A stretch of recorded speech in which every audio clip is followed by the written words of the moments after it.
Bonjour à chacun, nous sommes mardi saint, nous sommes au 3e jour de notre semaine de retraite dans la ville. Souvenez-vous, nous avons commencé dimanche avec cette porte de la confiance, de l'obéissance. Jésus qui demandait à ses disciples d'aller détacher cet anneau. Et cette invitation pour nous à nous laisser faire, à nous laisser travailler par la parole du Seigneur, à obéir nous aussi dans cette semaine de retraite. Nous ne savons pas ce que le Seigneur va faire. Et puis hier, avec cette pécheresse qui répand le parfum précieux sur les pieds de Jésus, c'était cette invitation à nous offrir, à offrir le meilleur de ce que nous sommes, à donner au Seigneur tout ce que lui nous a donné en fait. Et aujourd'hui, nous allons entendre dans la liturgie de ce jour un texte qui anticipe un petit peu le jeudi saint. Nous sommes autour de la table du dernier repas avec les apôtres. Eh bien, nous allons entrer dans une dimension un peu plus douloureuse du péché, de notre trahison, comme Judas va trahir Jésus. Peut-être après ces 2 jours, je peux me rendre compte que cette confiance que le Seigneur me demande, elle n'est pas si simple à lui donner, que cette offrande du meilleur de ce que j'ai, eh bien, j'ai du mal à le donner avec joie, donner le meilleur. En fait, je fais l'expérience de ma faiblesse, de ma limite, de mon péché, de mon incapacité à aimer. Et je vous propose dans ce texte, donc dans l'évangile de Jean, chapitre 13, que je vais parcourir avec vous. Je vous invite vraiment à le lire chez vous, dans votre temps de prière. Prenez vraiment le temps et l'espace pour le Seigneur. 10 minutes, 20 minutes, 30 minutes, 3 quarts d'heure. Prenez ce temps pour lui. Lisez ce texte pour commencer. Et je vais vous proposer 3 points dans ce texte que vous pouvez méditer. Vous pouvez bien sûr méditer n'importe quel point de ce texte selon ce qui vous parle. C'est d'abord ce que la parole fait en vous qui est important. Mais je vous propose ces 3 moments. On va regarder d'abord les disciples. Ensuite, on regardera Jésus. Et puis à la fin, on regardera Pierre, l'annonce de son reniement. Alors, le premier point que je voulais partager, c'était ce moment où Jésus annonce qu'il va être trahi par l'un de ceux qui sont autour de la table, et où chacun des disciples se demande, le texte dit, ils se regardaient les uns les autres en se demandant de qui ils parlaient. Donc vous savez l'histoire, Jésus va donner la bouchée à Judas, mais en fait, ce qui m'étonne dans ce passage, c'est que tous considèrent que ça pourrait être eux qui vont trahir Jésus. On pourrait se dire, il y a les saints et puis le traître.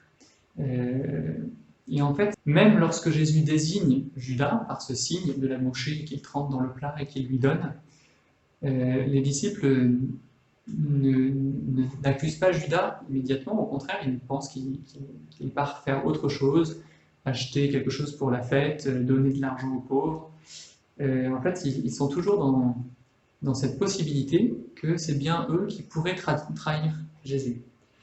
Et peut-être vous connaissez cette histoire, mais je vous la raconte quand même, de ce maître des novices, donc après la Seconde Guerre mondiale, dans cette période où les responsables nazis sont jugés, et on découvre les horreurs et les massacres et les crimes de cette époque. Et ces hommes sont jugés, sont pères de famille, ont par ailleurs leur vie honnête de tâtol. Et ce supérieur leur dit, mais tant que vous n'avez pas compris que vous auriez pu être ces hommes, que vous auriez pu aussi vous laisser entraîner dans ce péché commun et collaborer vous aussi, eh bien sans doute vous n'avez pas compris le mystère du mal, la puissance du mal et comment il peut vous traverser. Et je crois que cela nous invite aujourd'hui à nous laisser interpeller par le Seigneur, parce qu'en fait, quand il pose cette question, il me dit, mais toi, est-ce que tu ne me trahis pas aussi? Est-ce qu'il n'y a pas ces moments où tu me mets à l'écart, où tu me mets à distance, où je ne suis pas vraiment présent?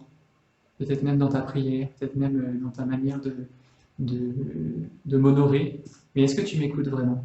Est-ce que c'est vraiment moi que tu sers? Un second point peut-être qui peut nous aider, c'est de voir Jésus, de contempler Jésus dans ce moment. Demandez cette grâce dans votre prière, d'entrer dans les sentiments du Christ, que le Seigneur vous donne de sentir, d'éprouver ce que lui a pu traverser. Peut-être ça peut être une grâce pour toute cette semaine. On va traverser avec Jésus sa passion, entrer dans sa résurrection, et peut-être lui demander voilà, cette grâce de pouvoir comprendre de l'intérieur, avec mon cœur, avec tout ce que je suis, ce qu'il a pu traverser. Ça, c'est une grande grâce. Et en contemplant ce moment, ce repas, en fait, dites-vous bien que Jésus était entouré de ses amis. C'est ceux qu'il avait choisis, ceux qui marchaient avec lui depuis 3 ans. Jésus doit sans doute être, et le texte le dit d'ailleurs, Jésus fut troublé, bouleversé. Jésus est triste parce que c'est l'un de ses amis qui va le trahir. Et sans doute nous sommes tous l'un de ses amis. Et il a cette tristesse, cette souffrance, le Seigneur, de nous voir lointains, de nous voir le renier, de nous voir ne pas accueillir son amour pour nous, qui est sûr, qui est bonté. Voilà, peut-être contempler le Seigneur, écouter sa souffrance, entendre sa peine devant ma fermeture, devant ici Judas qui trahit, mais aujourd'hui devant chacune de ces épreuves que je lui inflige. Un troisième point, pour avancer, c'est ce moment où Jésus commence ce grand entretien avec ses apôtres et il leur annonce qu'ils ne pourront pas le suivre, comme il l'avait dit aux Juifs, eux non plus. Et Pierre, le fougueux, comme d'habitude, lui dit « Mais Seigneur, je te suivrai, je suis prêt à me dessaisir de ma vie pour toi. » Et là, Jésus lui annonce son reniement. Et ce reniement, en fait, je voulais terminer par ce point, parce que ça annonce ce regard de Jésus posé sur Pierre, après que Pierre ait renié 3 fois. Donc à la fin de cette nuit, qui commence par ce repas, Jésus va pouvoir poser son regard sur Pierre et donner sa miséricorde. Pierre va pouvoir reconnaître que lui aussi a failli, lui aussi a renié. Lui, le saint que nous connaissons aujourd'hui, il est passé par là. Et tout à l'heure, je disais qu'il n'y avait sans doute pas les saints et le traître dans cette table, mais évidemment, on sait que ces apôtres sont saints.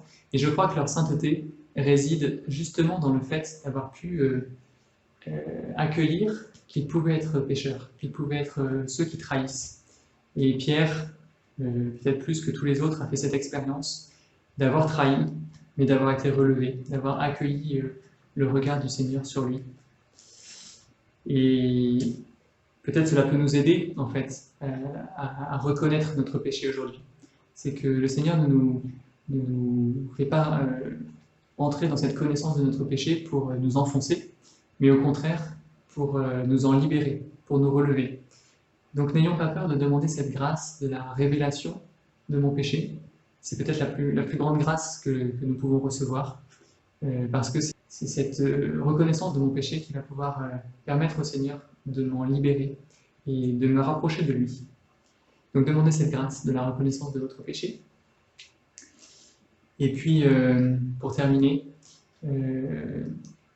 cet accueil de la miséricorde, on peut aussi l'entendre dans la première lecture de ce jour, un texte magnifique sur cet amour du Seigneur pour chacune de nos vies. Et puis, je voulais vous laisser avec le verset du psaume aujourd'hui, qui dit « Tu as résolu de me sauver ». Et c'est toute la bonne nouvelle en fait, de cette Semaine Sainte, c'est que Dieu va jusqu'au bout pour notre salut, pour nous laver de tout péché, pour nous relever de toute fermeture, pour nous libérer de tout ce qui peut nous empêcher de nous approcher de lui.